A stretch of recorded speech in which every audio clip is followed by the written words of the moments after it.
자, 주택 하나 있는데 세금 2번 때리네. 종부세 이중과세 논란 19년째 여전히 진행되고 있다는 거죠. 제 개인 의견을 좀 말씀드리겠습니다. 이번 시간에는 저는 개인적으로 종부세가 이중과세라고 생각합니다. 물론 저는 어떤 법학적인 어떤 전문가는 아닙니다.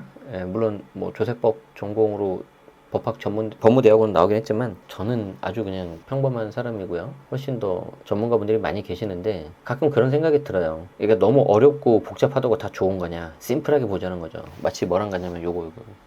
주택 하나 있는데 세금 2번 때렸잖아요. 이게 끝 아닌가요? 그러니까 무슨 말이냐면 동일 대상에 대해서 같은 성격의 세금이 이렇게 들어간다는 겁니다.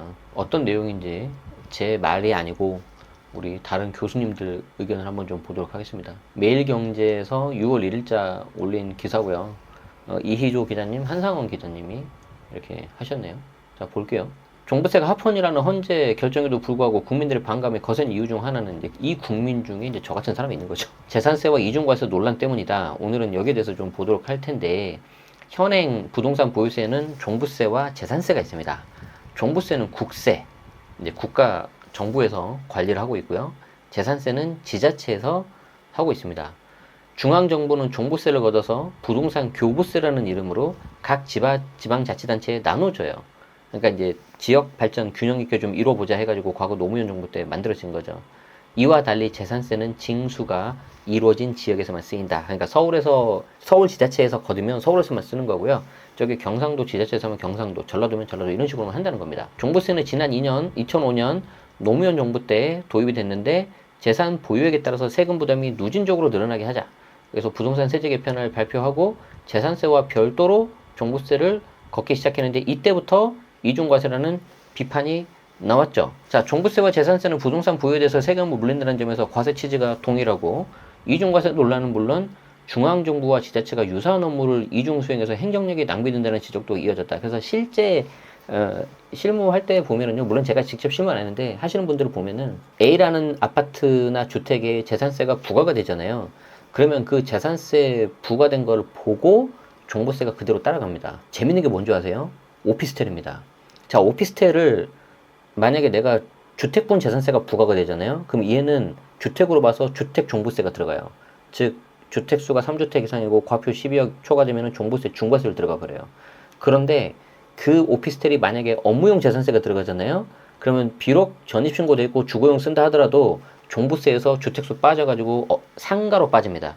즉 토지 공시가격이 80억까지는 종부세가 안 나와버려요. 황당하죠? 이렇게 돼 있어요, 지금 현재 법이. 그러니까 재산세가 정해지면 그 재산세를 보고 종부세가 따라가는 구조예요. 그래서 여기서 이제 많은 분들이 착각을 합니다. 아, 그러면 내가 종부세에서 주택이 빠져서 상가로 이 업무용 오피스텔이 빠져버렸으니까 양도세도 빠지겠네. 그래서 이제 세금 폭탄 맞는 거거든요. 양도세는 또 달라요. 어쨌든 이게 이제 행정력이 굉장히 낭비되고 있는 아주 대표적인 그런 거고, 오피스텔이 제일 좀 문제가 많긴 많아요. 자, 그래서 행정력 낭비를 좀 줄이고 부동산 세제를 합리화하기 위해서는 종부세를 없애고 재산세로의 통합을 추진해야 된다는 목소리도 나오고 있는 거죠. 그래서 대통령실도 이 같은 내용을 담은 세제 개선안을 검토 중인 것으로 알려졌는데 7월 혹은 8월에 나오는 개정세법에 나올 수도 있다. 그러면 이건 엄청 큰 거 나오는 거 이제. 소위 말해서 요즘 말로 큰 거 오는 겁니다. 지금 이거. 종부세 재산세 통합은 또 대선 공약이기도 했어요. 뭐 정부에서는 이 부분을 추진하려고 하는데 문제는 뭡니까? 이거를 통합하려면은 관련된 법을 완전히 뜯어 고쳐야 되는 거죠. 그럼 이제 국회 도움이 필요한데 국회 다수당이 현재 지금 야당이고 야당 입장에서는 당연히 반대를 할 가능성이 높죠. 자, 김우철 서울시립대 세무학과 교수님은 참고로 서울시립대 세무학과가 거의 국내에서 탑이라고 생각하시면 됩니다. 뭐 서울대, 연대, 고대 아니에요. 뭐 미안합니다. 제가 연대 출신이니까 저는 연세대학교에서는 말할 수 있죠. 갑자기 교수님한테 죄송하네요. 종부세처럼 전국 단위의 누진과세하는 것은 조세 원칙에 어긋나며 전 세계 표준과도 다르다. 종부세는 세율을 낮춰가면서 폐지하고 재산세로 올려가야 된다. 즉 갑자기 이거를 없애면 너무 사회적 혼란이 클 수 있으니 점진적으로 종부세 비중을 줄이고 전국적으로는 재산세로 통합을 하자는 거죠. 서진영 광운대 부동산 법무학과 교수님도 종부세 재산세는 이중과세 성격으로 위헌성이 있다. 두 가지를 통합해 고액의 재산을 가지고 있는 사람의 재산세를 높이는 방향으로 가야 된다. 재산세로의 통합이 지방재 등에 긍정적인 영향을 줄 거라는 분석도 있다. 물론 반대 의견도 있겠지만 김필원 한국지방세연구원 선임연구위원은 기초 지자체의 자립적 정책 집행 여력이 낮아지면서 지역 세입 기반이 약화되고 있다. 아, 말이 왜 이렇게 어렵죠? 쉽게 말해서 자생할 수 있는 능력이 좀 별로 많이 좀 없다는 거죠. 그래서 중장기적으로는 종부세와 재산세 통합을 검토해야 된다. 그런데 왜 이게 긍정적인 영향을 줄지는 좀 나와 있질 않네요. 그죠? 국회 입법조사처 역시 지난 2022년 발간한 종부세와 재산세 통합 논의 시사점 보고서에서 징수한 종부세액은 전액이 부동산 교부세로 시군구에 교부되고 있기 때문에 지방세 전환의 필요성이 지속적으로 제기되어 왔다. 그러니까 어차피 국세로 걷었는데 쓰는 거를 지방자치단체에 쓰는데 이거 차라리 지방세로 걷어야 되는 거 아니냐. 네, 지금 이런 내용입니다. 그래서 지방세 전환에 따라 지방의 세액 규모 및 재정 자립도가 상승할 것이다. 그래서 이런 내용하고 위의 내용까지 하면은 오히려 지방 재정에 긍정적인 영향을 줄 것이라는 분석도 있고, 앞에 우리 봤었던 다른 기사에서 보신 것처럼 좀 단기적으로는 이 부분이 그래도 이제 지자체에 있어서 사라져 버리는데 어떤 식으로 좀 이렇게 채워서 보충해 줄 거냐, 그거는 좀 고민을 해봐야 될 것 같습니다.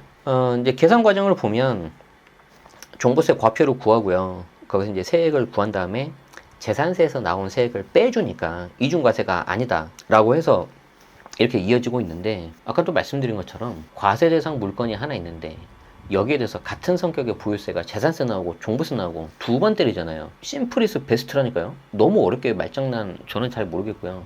저는 이것 때문에 저는 이중과세라고 저는 생각을 하고 있습니다. 물론 그냥 비전문가의 개인 시민의 일개 의견이니까 여러분들 생각은 다르실 수 있겠죠. 여러분들도 그렇지만 의견을 가지고 있을 수 있으니까 여러분들 생각이 있으시면은 댓글로 남겨주시면은 감사하겠고요. 이 부분에 있어서는 이제 좀 더 지켜봐야 될 것 같은데, 역시 이 부분도 관전 포인트가 뭐냐면은 곧 있을 7, 8월에 있을 개정세법에서 이제 어떻게 나올 거냐. 그런데 정부 여당 입장에서도 쉽지는 않을 것 같아요. 왜냐하면 관련된 법을 통과를 시켜야 되기 때문에. 그래서 야당 협조가 좀 필요한 그런 건데, 너무 이 부분을 이제 좀 감정적으로 보지 말고 조금 더 합리적으로 논리적으로 봐야 되지 않을까. 네, 시청해주셔서 고맙습니다.